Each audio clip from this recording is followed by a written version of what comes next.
On today's show, the Cavs use a crazy comeback on Saturday night to get a very nice win over the Chicago Bulls. We'll talk about that, what to like from that game, what this opportunity this week could be for the Cavaliers, and is this Donovan Mitchell's apex season? We'll talk about all that and so much more on this Monday edition of Locked On Cavs.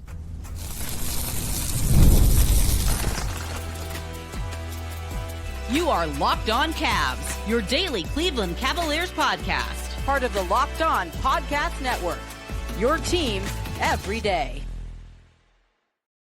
Hi again, everybody. I'm Danny Cunningham, and welcome into Locked On Cavs, a proud part of the Locked On Podcast Network, now the #1 sports podcast network in the United States. And thank you for making this edition of the show your first listen, and thank you for making this show your first listen every single day. You can find us anywhere you get your podcast. That's Apple, that's Spotify, that's anywhere else. Please be sure to make sure subscribe, give us a 5-star rating, and leave us a nice review. We are on YouTube as well. So if you're watching the video right now, do us a favor, hit that thumbs up button for us, click subscribe, and hit that notification bell so you don't miss the latest Locked On Cavs content. And of course, today's episode is brought to you by Game Time. Download the Game Time app, create an account, use code LOCKEDONNBA for $20 off your first purchase. That is the code LOCKEDONNBA for $20 off your first purchase. Over the weekend, the Cleveland Cavaliers got a very nice 128-122 win over the Chicago Bulls. The Cavs closed this game out on a 12-0 run. This was a game that the Cavs started off very well. I believe they scored, it was the first 8 points of the game. Had a, I don't know if disastrous is the right word to describe the second quarter, but it was certainly one that was below their standard of what they looked to do on the basketball floor, and then came back in the second half and for the most part looked like the Cavs again. And they needed to do that in order to overcome just how bad that second quarter was. But overall, this was a performance that I think, yes, that second quarter, nothing to be happy about there. And I think that there were some lineups that were part of it that kind of caused that. Like there were a few lineups on the floor that just really lacked any offensive punch. And that's going to be the case sometimes when Darius Garland is out right now. And he did not play on Saturday. He played on Friday night against the Washington Wizards. Thought he looked very good. Did not play, just precautionary injury management type things, just not playing in back-to-backs as he comes off of this foot injury. So there's no concern. Like he is not on the injury report for tonight's game against the Miami Heat. There's nothing to be worried about there. But I think that this is a nice win for a couple of different reasons. And one of them is Donovan Mitchell. What he was able to do in the second half of this game was just simply remarkable. He had 26 of his 29 points in the second half, and he continues to be an absolute superstar. And I want to talk about whether or not this is like the apex version of who he's going to be coming up in just a little bit. But the fact that the Cavs were able to find a way to win this game, I think is the sign of a great team. Now, there are a lot of games that good teams win, and the Cavs win a lot of those games. And I thought that Saturday, and I think that the Chicago Bulls are a good team. I think they're going to be better than we expected them to be, certainly better than I expected them to be. I think they're probably near the top of the play-in, maybe the bottom of the playoffs. Like I think they'll probably be fighting somewhere between 5, 6, 7, 8. Like I don't think that they're going to be the 9 or the 10 the way that I thought they might be prior to this season. But I don't think that they're a team that should be looked at as some realistic threat to win the Eastern Conference or to be a among the top seeds in the Eastern Conference. Like I don't think they're a team that realistically is going to be able to have home court advantage in the first round. That's not how good I think the Chicago Bulls are, but they've gotten off to a nice start. And I think that is something that just is worth talking about.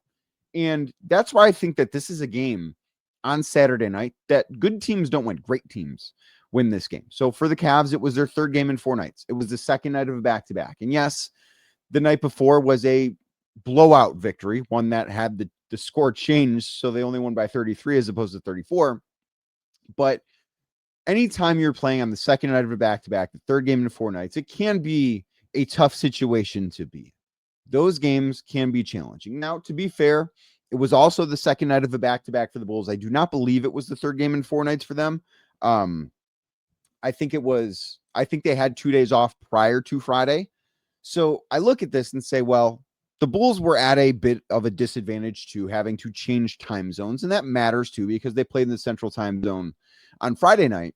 But great teams find a way to win the game the way the Cavs did. Because it's not just that it's the third game in 4 nights. It's just not that it's the second night of a back-to-back. It's not just that it's against another good team, but it's also being down an all-star guard in Darius Garland. It's also being down a guy that, while he hasn't shot the basketball well, I do think Larry Nance has been useful so far. I don't think he's been great, but I think he's been useful, and I think he's done some good things. And the fact that the Cavs are giving minutes in this game to a guy like, Tyrese Proctor, who I thought did some very good things, hit a couple of very nice shots in one of his runs that he had. That is the sign to me of a great team, that the Cavs found a way to win this game. And this should not be some breaking news, right? Like, we expect the Cavs to find ways to win these games. But to start the season, they didn't look their best. And they don't need to look their best right now. And I still don't think they look their best, because this by no means was like the Cavs at their peak. I thought that the Cavs kind of had like their B- game for the most part on Saturday night. Going back and rewatching it, this was not something that I'm just like, man, if that team shows up, they're winning the title. No, but finding a way to get to your B- game on your third game in 4 nights isn't always easy. And I think that is one of the signs of a great team. And I think the other part of it is being able to have multiple guys that can take over. And one of the things that really stood out to me from this game is, we know what Donovan did in the second half, right? Like, he had 26 of his 29 points in the second half. He was awesome. He was the biggest reason why the Cavs won that game. No one's going to debate that, and no one's going to debate where Donovan Mitchell is amongst the game's best. I mean, maybe like if you want to get nitpicky, but he is, consensus says, among the game's best, and that is kind of what we expect out of him. But what stood out to me is, he's not the only guy for the Cavs that took over the game for stretches, because Evan Mobley was, I think, a big reason why the Cavs were, one, able to kind of stick in the game, and two, kind of get back into the game in the third quarter. I thought that he was really, really good in this game. He had 16 of his 24 points in the first half, was 6 of 8 from the floor in the first half. Like, he was, in this game, the best player on the floor, I thought, by a wide margin in the first half. Even if the Cavs weren't playing their best basketball, they were within shouting distance because of what Evan Mobley was able to do. You saw him take over the game for a little bit. And it wasn't just his scoring. It was his playmaking. It was his ability to run the offense. And it hasn't always looked pretty. And it's not always going to look pretty. The growing pains that the Cavs have on offense are basically the growing pains that Evan Mobley has on offense. That's what that is. And that's okay. They're going to pay off at a certain point. And I do think that we're starting to see signs. And like, there was a play where he was able to get by Kevin Huerter, get an and one, and like, should he maybe be able to get by him a little bit easier than he is? Yes. But overall, he's still getting the job done there. And it's a work in progress, but it's something that looks like it's getting better. And if it's getting better, if it's improving, if it's going to be a much different product at the end of the year than it is right now, then the growing pains will all be worth it. And it's not because we speak about growing pains, and I think that so often we talk about growing pains as like part of a rebuild.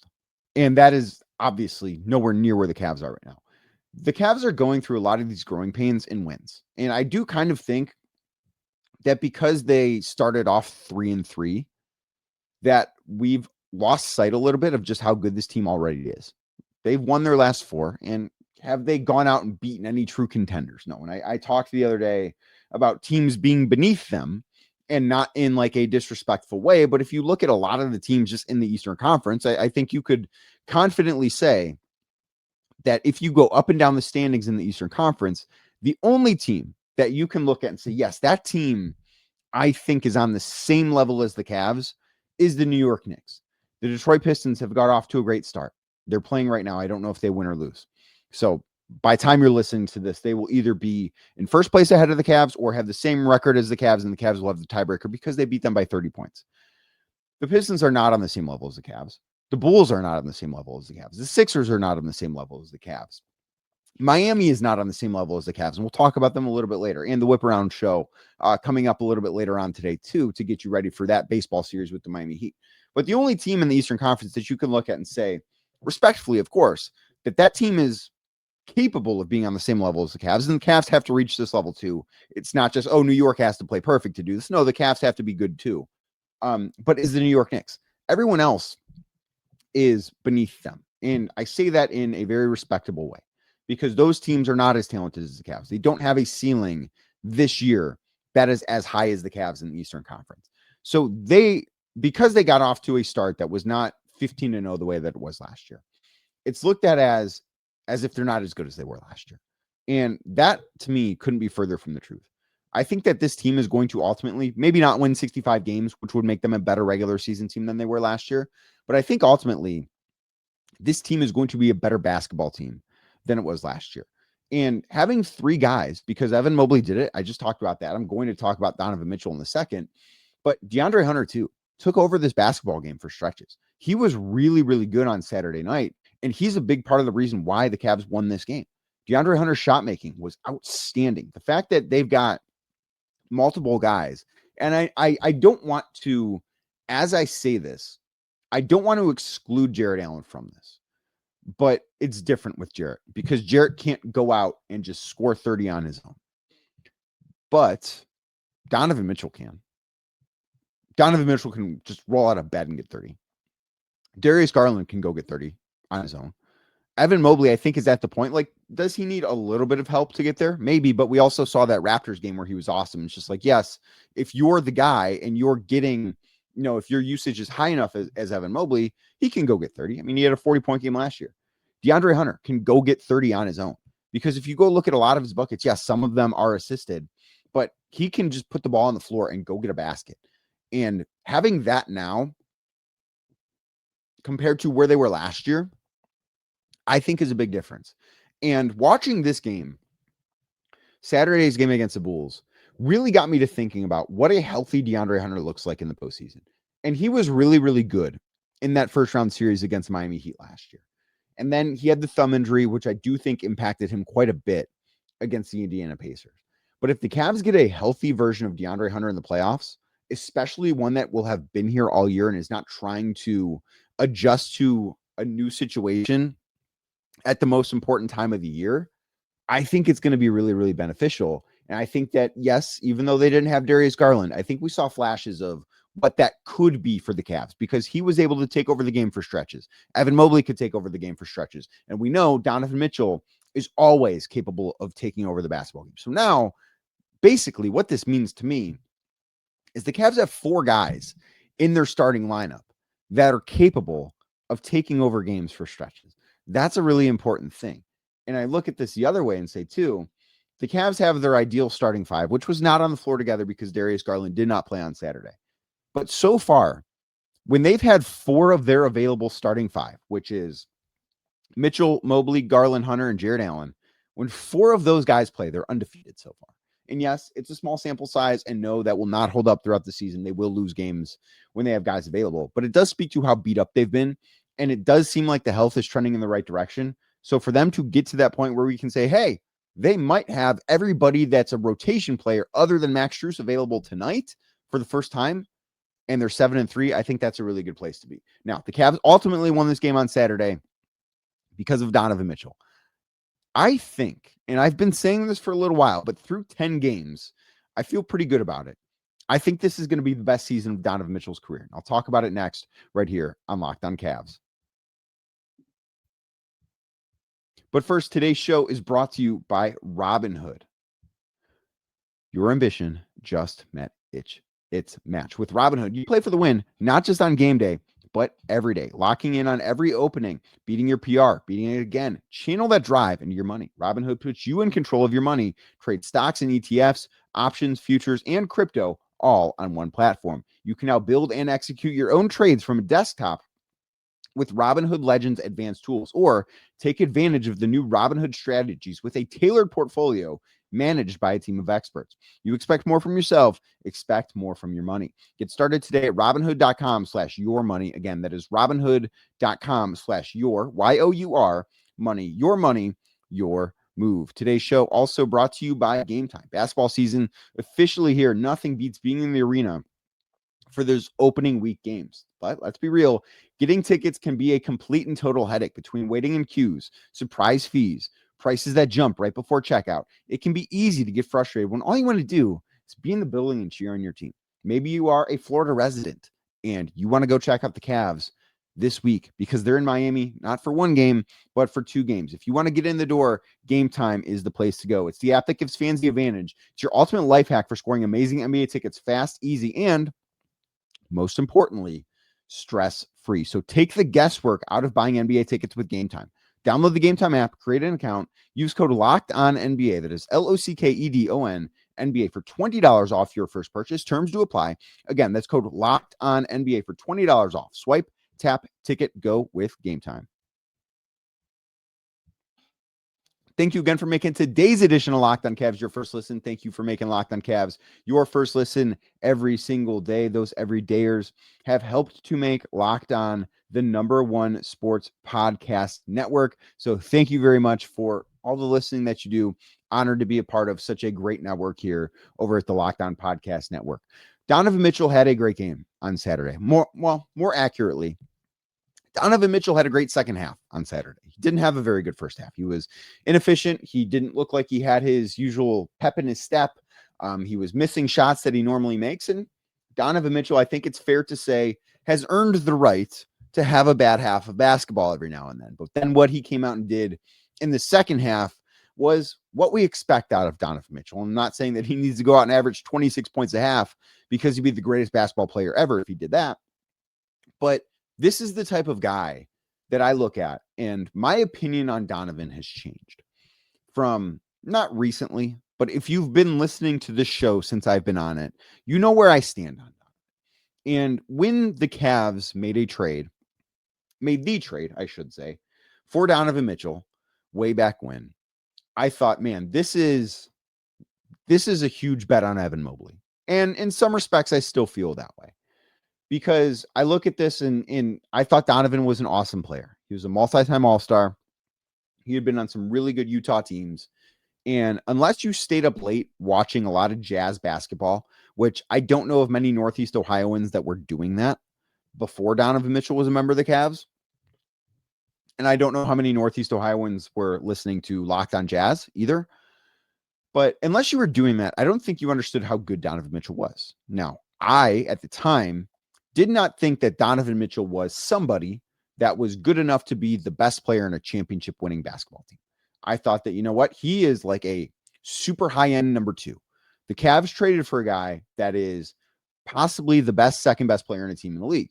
Now, the bet is that Evan Mobley is going to become the best player on that team and that Evan Mobley is capable of being the best player in a championship team. And maybe now is not the time to do it. Although I think after a half like this one, where he just shoulders so much of the load and really helps to carry the Cavs to a win with a tremendous comeback on a 12-0 run that he's a big part of, where I believe he scored 8 of the 12 points in the final minute and a half that won the Cavs this game. But I have gotten to the point, and this is not new, but it's worth bringing up after moments like this one. I have gotten to the point where I think Donovan Mitchell is a top 7 player in basketball. I think Donovan Mitchell is, at this point, capable of being the best player on a championship winning team. Now, I don't know how long that's going to be true for. When he got here, I didn't think that was true. I think he has gotten so much better. And I do think even too, it's probably fair to say that Donovan Mitchell has gotten to a place in his career that I'm not sure the Cavs knew he was capable of getting to when they made the trade. Obviously, they thought very highly of him to make that trade. But if you go back and look at that deal, which some people thought was an overpay at the time, that looks like a steal right now for what they've gotten, for what Donovan Mitchell has meant to this franchise, for the basketball player that he's been in his time in Cleveland. That trade looks like a steal. And he has consistently, regular season, postseason, I think, looked like somebody that is capable of being the best player in a championship winning team. That is the type of player Donovan Mitchell has developed into. So that trade then becomes less of a bet on Evan Mobley. Now, they still need Mobley to be the second best player on this team, which I do think he is at this point. I think people internally think that too, because of what he provides on both ends of the floor. And I think the Cavs feel like they've got one of the best, if not the best, third best player on a team in Darius Garland, because ultimately they've got 3 guys that you look at and say, that's a perennial all-star. Whether you're talking about Garland, whether you're talking about Mobley, and obviously if you are talking about Mitchell like that. So that's a really healthy place to be, obviously. But I think Donovan is at the apex of his career. And going into the season, I just thought, you know what, there's no reason why Donovan Mitchell can't be better than he was last year. And yes, I know that guards his size don't typically age well, but Donovan's not at the point where he's aging yet. Yeah, I mean, yes, like he is getting older. That's how father time works, but he's not in his 30s. I think that we look at this because he's had some lower body soft tissue issues in the postseason, and that is certainly something that we need to see be better in April, May, and June for Donovan. But I look at this and just say, there are not very many guys in basketball that I would take over Donovan Mitchell. Yeah, there's the big four in Luka and Giannis and Jokic and SGA.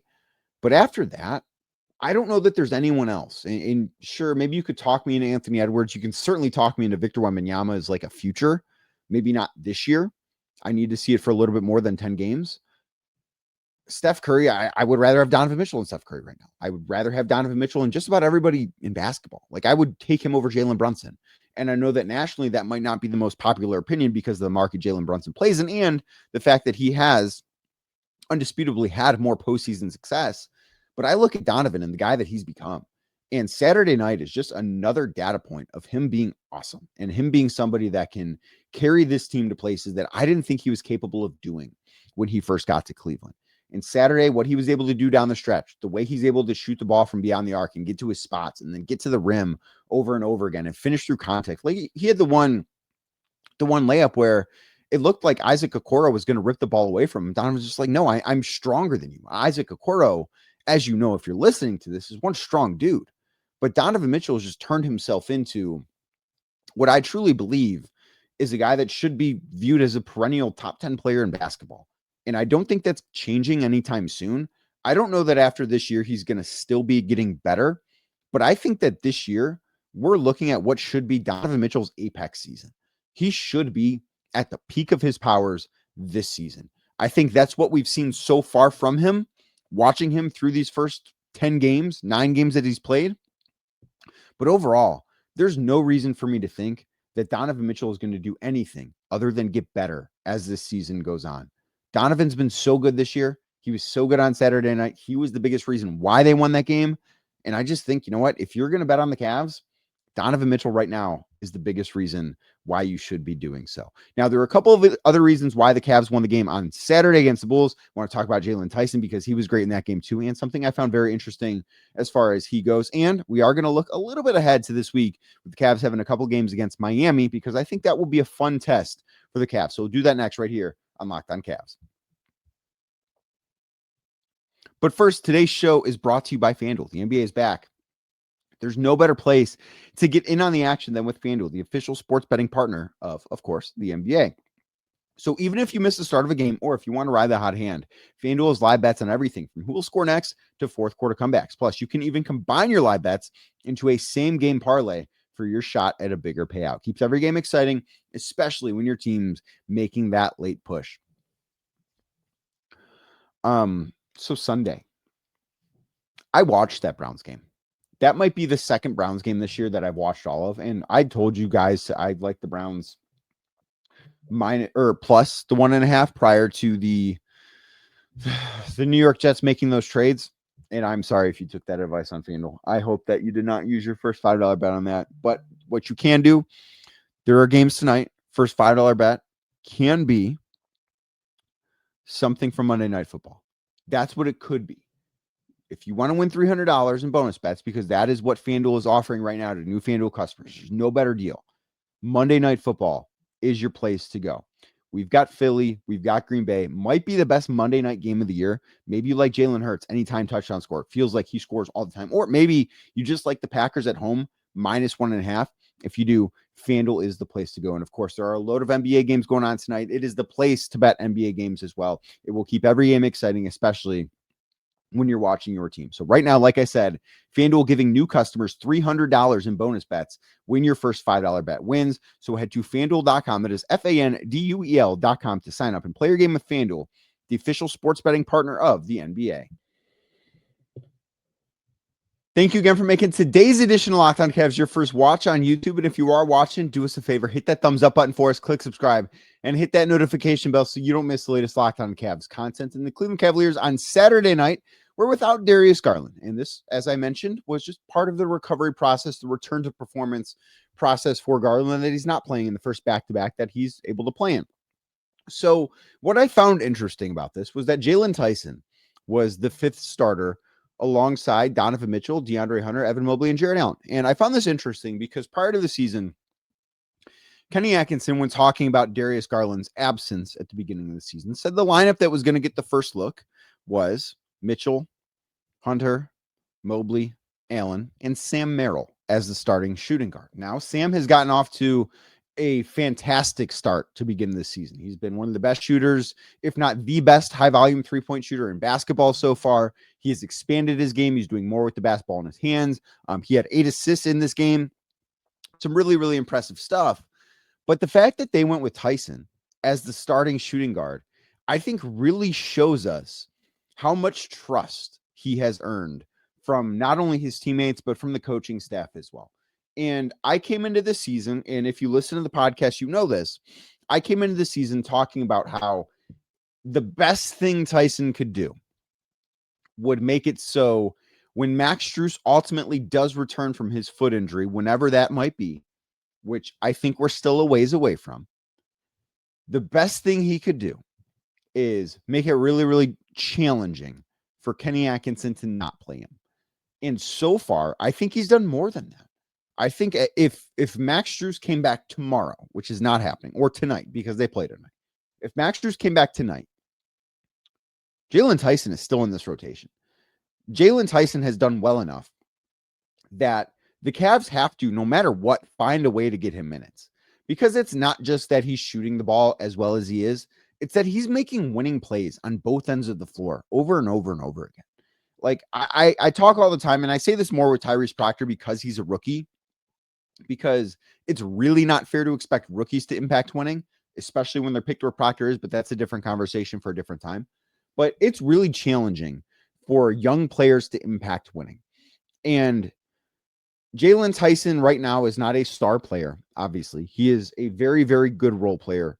What he's been so far this year, he's been a very, very good role player. It can be hard for guys to adjust to that life. And I think Tyson has done a fantastic job of it. He's been one of the best role players that the Cavs have had. And I think they've got some really, really good role players on this roster. Like I just talked about how good Sam Merrill has been. But Jaylon Tyson finds ways to make winning play after winning play. And I think that putting him in the starting lineup on Saturday when Sam is available, and yes, Darius Garland's not, and Jaylon is not going to be a full-time starter when Darius is back and able to play every single night. That's not going to be something that happens. But he has earned his time in the rotation without question. He has earned the trust of this coaching staff.